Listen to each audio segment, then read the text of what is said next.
Hey, checking in with White Hot by Alona Andrews. This is chapters 9 and 10, which are basically the big party and the fallout.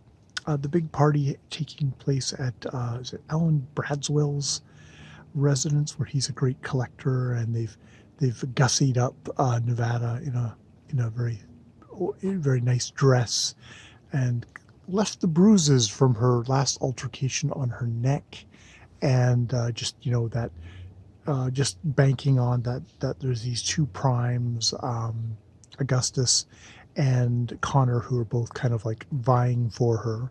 Augustus vying for her as an employee, and Connor of obviously vying for her as love interest, though Augustus believes it's a seduction technique to get her into his power for that stuff, but we know it's love. So they get to this party. They bump into a woman who Connor was supposed to marry, that everything was kind of set up for, and her mother shows up, and her mother is supremely pissed at Connor. And it says, like, we went through all this stuff, all this breeding, all not breeding, all this kind of legal stuff and things like that, just for you to walk away and go play soldier. Then she snaps her gaze to Nevada and says, you should run away from this. And she tries to use her psionic powers on Nevada, and Nevada, it's like, she's a prime, she could just make her shoot right back at her, but she does not want to blow her cover.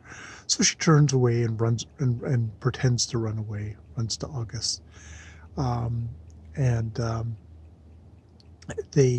she actually, does that happen before or after? Before or after she has a discussion with Alan Bradswell on the balcony, where she uses her powers very delicately to kind of gouge out from him information of, because he was dating one of the lawyers, and turns out one of the lawyers gave the woman gave him a thumb drive, and she's able to get from him information that it's like, it's a thumb drive that's in his room.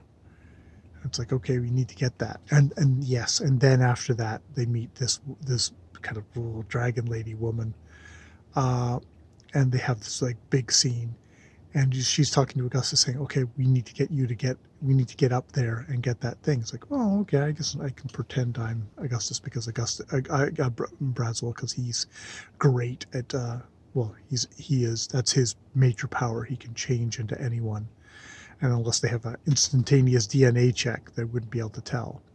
So they're just about to do that when suddenly Alan Bradswell, who is sitting up on the thing watching this whole scene that's been caused by this woman, suddenly blood spurts from his neck. He tumbles off the thing, down the stairs, whacking his head, dead as a doornail. Everyone freaks out, starts rushing towards the doors, or marching towards the doors. The gates are going down. It's like, and then at which point, Nevada spots a smirking face in the crowd. It's the Ice Mage, one of the Ice Mage that had gone after her to kill her earlier. I think it was the first initial attack. I can't remember which.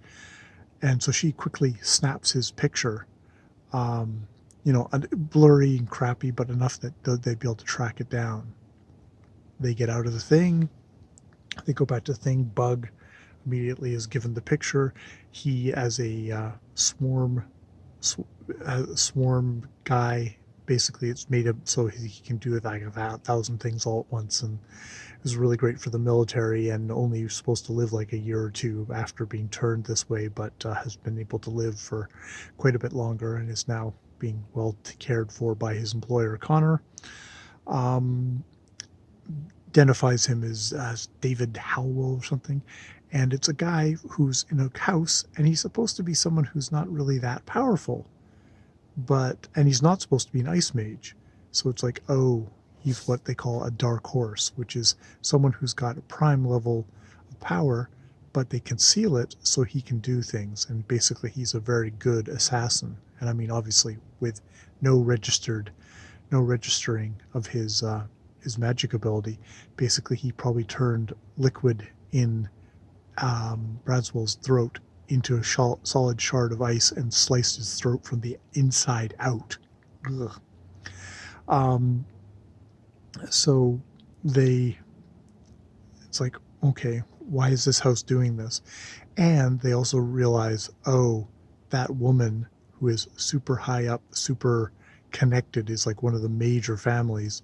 She caused the scene to make to serve as a distraction for them to then execute this guy, because he had information that they did not want to get out, or they at least wanted to control. And it's like, oh shit, how are we going to get into the house to get the thumb drive? Because it's like, it's all locked down, it's all thing. And finally Cornelius goes, ferrets. Huh? I'll just get my ferrets to do it. He is this animal mage. And coolly enough, he's an animal mage who actually really cares about his animals, and is able to get he's got a little team of two smaller ferrets, one a larger otter ferret, something like that, to go in. They go through all the dryer ducts and laundry chute up, able to unscrew things, get the hard drive, bring it back out. At which point they play a video, which is, in the background, a senator has been murdered. And in this video, we see the senator get murdered, and a fire mage, Richard Howell, doing it, but obviously doing it not of his own volition. And it's like, suddenly it's like, oh, the big prime psionic who's doing this is that older woman at the party. And it's like, and there's the ice mage that was doing stuff, and it's like they're starting to put together, this, but they're still like trying to figure out, like, these are major established people. What the hell are they doing? Why are they doing this? And killing a big politician like that, it's like they're still kind of like, what's the hell is the end game? Like, they are the establishment in some ways. Why would they fuck things up so much? Why would they want to destabilize things, cause everything to go chaos? And it's like, this is some kind of weird house battle, political battle thing, which I'm probably not that clear on. Nevada is super tired. It's like, okay, we need to get this to the DA, because they're going to, like, they basically figure, like, with this tape, they'll either release it when they want at maximum damage and cause like super anger towards the magic houses, or they'll use it to blackmail Richard Hallandre, the guy who is in the thing. It's like, basically they win whether it gets released or not. It's either something to hold over the head of the guy that they force to do it, or they use it to cause super wide unrest, because here's a major magic user assassinating a regular human politician. So they decide they need to get it to the DA so it can be actually kind of controlled, and at least it's not going to discredit the DA. They're going to put in what's a Verona exception, which is basically a whole thing from, like, the idea from Romeo and Juliet. Apparently Shakespeare would be in this world, because that's pre when this whatever virus or potion or whatever got released into the general population, causing magic users, which is basically, okay, we're going to declare this as a house war, and thus the police don't get involved, which is good, because then a whole bunch of police don't get killed. And it's like, at the beginning of the Romeo and Juliet, the prince has said, like, look, anybody kills anybody else in this thing, they get executed, but I wash my hands of you guys and I walk off the stage and don't come back until something bad happens, which it does at the end, which doesn't make it a great exception, but it saves police officers, I guess, is the main thing. And Nevada's feeling really tired, so she gets her tech guy cousin to figure out a way to get it to her anonymously, and then she falls asleep at Mad Dog Rogan's house, which is her family is going to ride her horribly about when she wakes up and goes, ah, fuck, I spent the whole night here. And Cornelius, who went back, would have told them where I was, and that I spent the night with them, and they're going to make fun of me and say, keep on asking me when the wedding is, because, that's all they've been ragging her about the whole time. And, they probably see that she's like totally into him as well. That's what we've done this time on Wht Ht, which I have to say, the big thing about the thing is I just, it's such a mystery of like what the baddies' motivations are, that it makes it slightly detached of like, just like, meh, I don't care. I don't know what their motivation is.